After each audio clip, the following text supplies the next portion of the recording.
Something I forgot to also announce is for young people, I mean, any age can do it if you want. I have some worship boxes back there that have different activities and stuff to do, Play-Doh in there if you want to have some fun with Play-Doh. But kids, I have found, love to keep their hands busy. It helps them to actually learn and focus. It doesn't seem like that would be a thing, but it does. I even have people at times who struggle with that are older and love to knit. And if you ever want to bring knitting and knit, I've been a youth minister for 13 years, so I'm used to kids doing everything when I'm doing stuff. So whatever helps you focus and stay engaged, I am all for it. So, but that's something I want to let kids know, and I'll make sure I make them aware of that as time goes on. So let's talk a little bit about where we're at, where we're going, what we're doing. So I want to give you guys a little intro about me to begin, just so you guys get to know. I'm not going to give you my whole life story. We'd be here forever and ever and ever. But a little intro. I am from a small town in northern Indiana called Simpsonville, Indiana. It's north of Fort Wayne. Simpsonville reminds me a little bit of Simpsonville, a smaller town. And full disclosure, when you apply for job, when you apply to get a search and call for ministry, they ask you what kind of churches are you looking for, and I didn't care. I just said whatever. I don't care. Didn't I, Parky? Did you see Parky's like I didn't care, which everybody thought was kind of funny. But I'm like I want to be really open to where I think God is calling me, and if I say I only want this, and this, well then I'm putting limitations on God's call.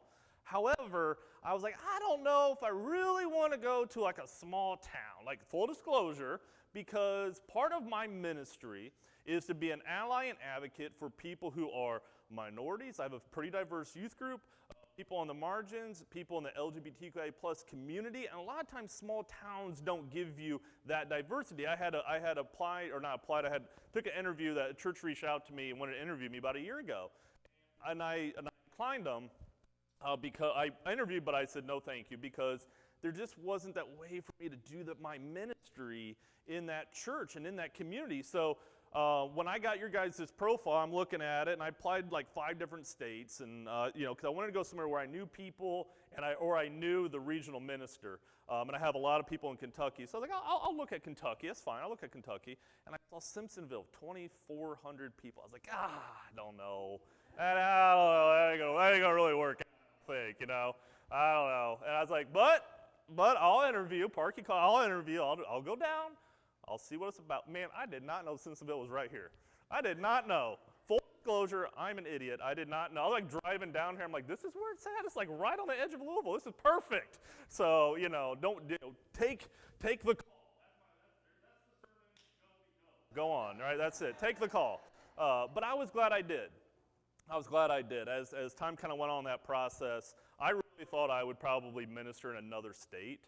I really didn't think I'd probably be right here. The whole time I'm discerning this process, even leading up to interviewing, I really didn't think I would be. But as time kind of went on, and I'm talking to other churches, and we're getting deep in the process with many churches, you all just really weighed on my heart a lot.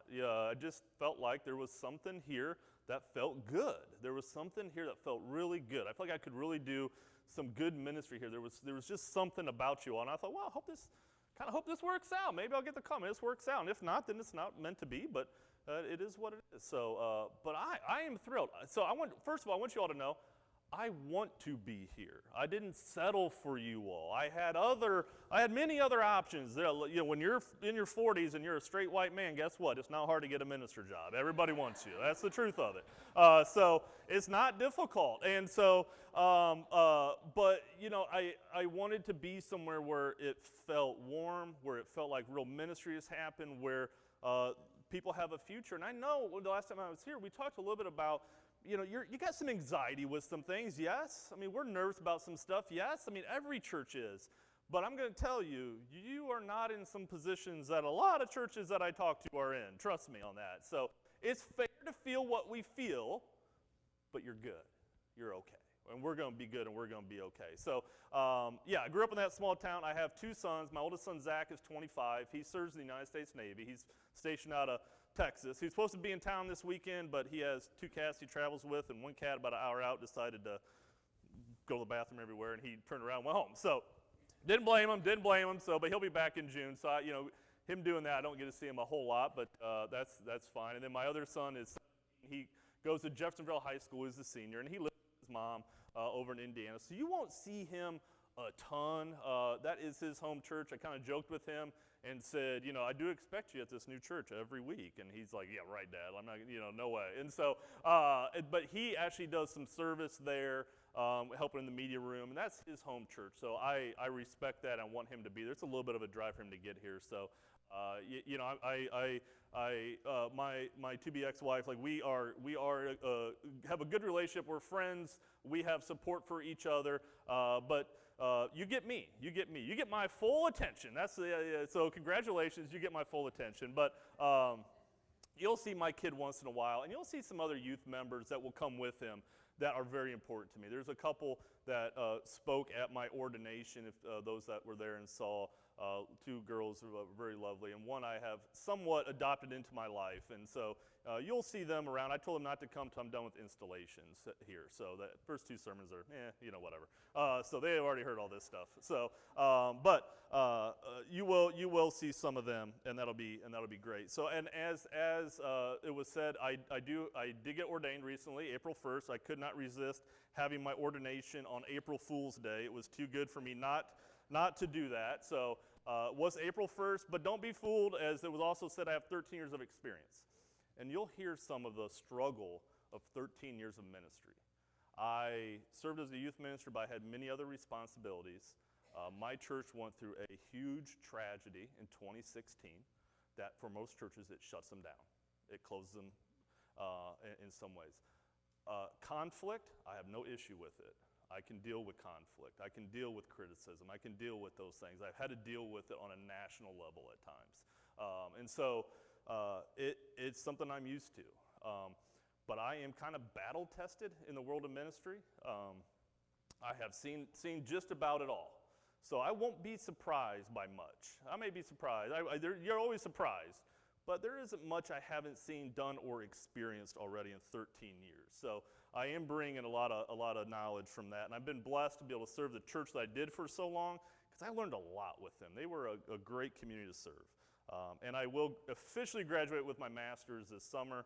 I have fulfilled all my requirements, but they don't let you get your actual degree until you go walk. But I won't be able to walk because I'll be on mission trip for my youth. That's my last responsibility with them. I'm really looking forward to it. So that's a little bit about me. Another thing about my life, two kind of specialties I have. I have two major specialties. Digital ministry. I wrote, yeah, yay.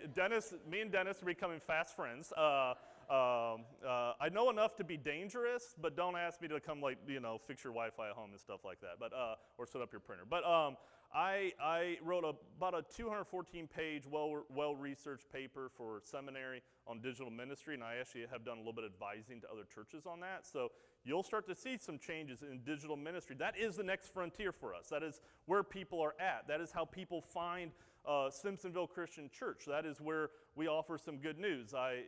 Anybody here on TikTok? I doubt this crowd's on TikTok. So Alex is on TikTok. I'm on TikTok. I have a little bit of a following on TikTok. So I have found some power in the digital ministry area and on the internet. So it can be powerful. And obviously youth ministry. I've done some advising on youth ministry for other churches and have established a pretty successful youth ministry. So I'm going to be telling Laura what to do all the time for sure, aren't I? Yeah, absolutely not. No, she's great. I have really enjoyed working with Laura. It makes a huge difference as a senior minister when you come into a place and you already have a youth minister here. There's no way to get kids to come to church if you don't have somebody here to do the ministry. So, and Laura is fantastic. So I'm excited about that future with her. But the other part that people say I'm more gifted in than I give myself credit for. We all probably have that a little bit, yeah? Sometimes other people see gifts in us that maybe we don't see in ourselves, yeah? One of the gifts people think I have is some gifts in pastoral care and grief and loss. I have experienced tremendous loss in my life. My mother died when I was a teenager. My father died in my 30s. My grandparents are all dead. I lost my best friend in 2020, my sister in 2019, and a lot of church members and friends in between. So I know what loss is like. I know what the political division that's happened recently and how it divides friendships and countries is like. I've lost friends and family over just silly things. The inability to talk to one another, and it breaks my heart every day. It breaks my heart. There are times you feel kind of alone because of such a thing. But so I see you. If you're experiencing loss, financial loss, job loss, I've been through it all. I see you, and I want to help you with that. So it is something that is at the core and the root. A lot of my tattoos that you will see on my arm are based either faith or based on the loss that I've experienced. And it's a way to remember people. So that is a little bit about me. And I'm sure you'll have thoughts and questions. And I can't wait to get to know you all deeper and more as time goes on. But let's talk a little bit about this scripture today and what this has to do with us in this new beginning. Full disclosure, I saw a couple years ago, is it Crystal that was the minister here? Yeah. She did her first sermon series was New Beginnings. I thought, oh my gosh, we literally just steal the same titles for all these, don't we? So must be something like when you start somewhere. But let's read a little bit here in Genesis 1. It says, in the beginning, God created the heavens and the earth. Now the earth was formless and empty. Darkness was over the surface of the deep, and the Spirit of God was hovering over the waters. And God said, let there be light. And there was light. God saw the light, and the light was good. And he separated the light from darkness. God called the light day, and the darkness he called night. There was evening, and there was morning the first day. There's many places throughout this where God calls his creation good. In 24:25, God said, let the land produce living creatures according to their kinds, the livestock, the creatures that move along the ground, the wild animals, each according to its kind. And it was so. God made the wild animals according to their kinds, the livestock according to their kinds, and all the creatures that move along the ground according to their kinds. And God saw it was good. God said, let's make mankind in our image. God said, we are good. God says throughout his creation that it's good. Then God got exhausted and took a day off, right? We all need a little day off in the midst of our work. Hopefully Sunday in worship can be that for you. It can be a place to renew and refresh and set the tone for your week. That's my goal with worship when you guys come. It's my goal when I do worship is to have you walk out of here feeling better, feeling refreshed, inspired, feeling some presence and love of God in your life. Maybe I challenge you in some way that will open your eyes to what you see throughout the week. But to me, that's what worship is. Now, we have a little translation issue in the beginning of this. In the Hebrew, there is no word for the. No word for it. We put it in there later on. Translators put it in there. Trying to make sense of what these writings were. The people who wrote it, what does it mean? What does it say? So we know it doesn't say the, because the means the absolute beginning. Some would say it says in a beginning, but there's not 100% acceptance of that either. But in a beginning means the beginning of a different time, right? We know something had to be there for God to take this matter and all this stuff and make it into a cosmos, a universe, an earth, human beings. So it probably would lean a little more towards in a beginning. And we're going to use in a beginning with this sermon because this is just another beginning for you all. I'm not your first minister. This isn't your first location, right? You guys moved locations before, yeah? You have different beginnings just over the last couple years.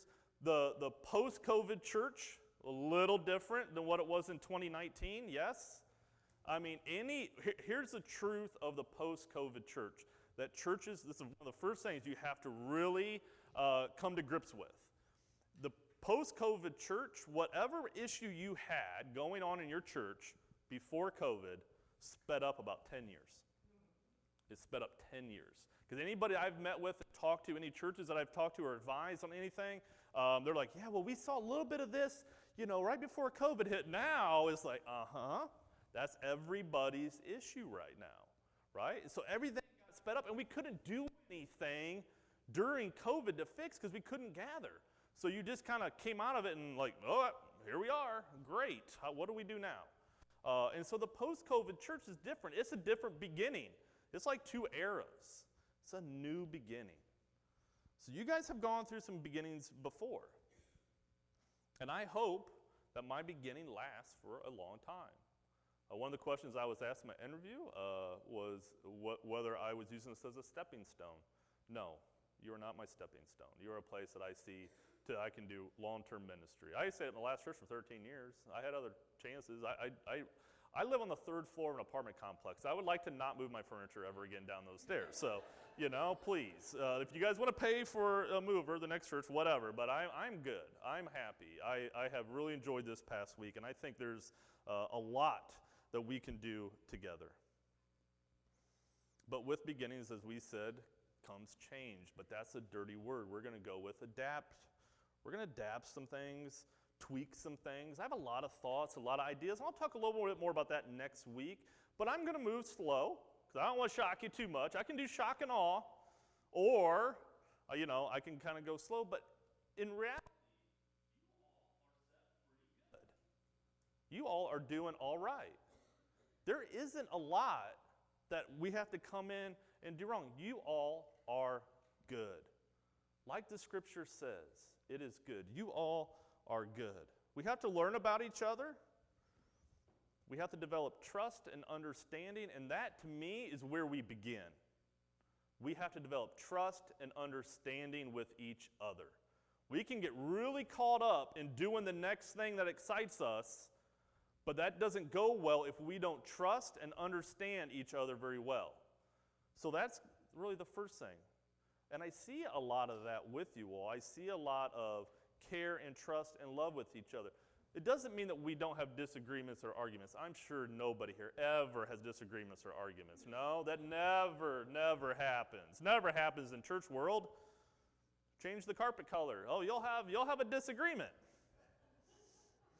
It'll happen. Did it happen? I don't know. I gotta trust me. I have a friend that just did that, and they had a disagreement over it. But they got it worked out. See, you work it out. You sit down, you talk about it, you work it out. Much of this will come with time, but just so you know a little bit about me, I am extremely impatient. It is a working edge. It is a working edge. If you go back and listen to my ordination service, I have had issues at times with previous ministers of moving too fast. My old senior minister once said, Chad, don't change anything. I'm on sabbatical. I said, I won't, and I painted the whole church. So, it just happens. It just happens, But I am a doer by nature, and I believe that we consider everything. Sometimes things aren't the right time. Sometimes we aren't the right fit. But if you have ideas and thoughts and ministries, I'll put it on the table. We'll consider everything. But what I see here is that you all have good soil. You all have a really good foundation. Yep, we got to learn about each other. We got to come to some understandings. But you, the people, are the soil. And you are good. I see a certain humility that you all have. I saw that on display Thursday at the food pantry. The way you guys serve without judgment to people. You don't question why they're there to get food. You serve. You help. You take the call. You offer it up. You do extravagant generosity. And it's not just the food pantry. I see it in other ways in which you welcome individuals into this church, into this space, the way you welcomed me into this space. We had a pretty spirited meeting on Wednesday worship, but it also was lovely because there's some diversity between you all, diversity of thought, diversity of belief. And that tension at times and those discussions can lead to a richer and more in-depth experience in church for us that reaches beyond just boundaries of where we all just simply agree. It felt a little like home. My other church has a pretty good split in whether we're, you want to use the political language of conservative liberal, but I would say more traditional, more progressive. We're kind of got a split. I like that because the gospel's for everybody. Question is, can we sit down and talk and discuss, develop an understanding, and develop trust with one another? What I have found, the goal here is the same. Maybe the way we go about it, we may have some disagreements, but the goal is the same. And if we keep that at the forefront, the care for the individual, the love of God first, we're going to be all right. We're going to be all right through all that. What we need to do is give God those materials to work with. God is the great potter. God can make amazing things out of the materials that we give. What do we got to give God to work with? Love, humility, grace, mercy. As Jesus says, I desire mercy, not sacrifice. God can do a lot with that. God formed the universe out of chaos. God can do the same for us. God can take what we have and make it good, as God has made creation good. If you have disagreements with people, go grab a meal. Go grab a coffee. And I'll give you a helpful hint. The one thing that you cannot get mad about when you do this, go eat ice cream together. Good luck. Good luck being mad while you're licking an ice cream cone with each other, right? Go get some ice cream and sit down and talk. There's a great prophet, a modern-day prophet named Ted Lasso. Anybody know Ted Lasso? Yes. Wonderful, wonderful prophet. I steal his stuff all the time. Be curious, not judgmental. Be curious why somebody feels the way they do. Be curious what somebody's perspective is. Be curious why somebody may struggle with that issue. Sit down and talk and be curious about the individual, and don't move with judgment. Just be curious. Get to know them. Get to understand them. That's where we begin with each other. And if we do these things just to focus on our interactions with each other, we will be good stewards of each other. As Genesis tells us, we are stewards of the land. We are stewards of creation. You are part of creation. We can be good stewards of each other and the soil that we have. You are the foundation that makes Simpsonville really good. And I don't say that lightly. You all are good. That's why I'm here. We begin with each other, with every person who walks through these doors. Everyone, and I say everyone, is a beloved and good creation of God. Even those you don't really like sometimes. Everyone is. You will not meet one single person who is not beloved by God. Don't forget that. Everybody you meet is beloved by God. So church, disciples, I'm thrilled. I'm super thrilled to be here to get started. Good things have been happening here for a while. Good things are already going on here. And more good things await as we begin our journey together. Amen.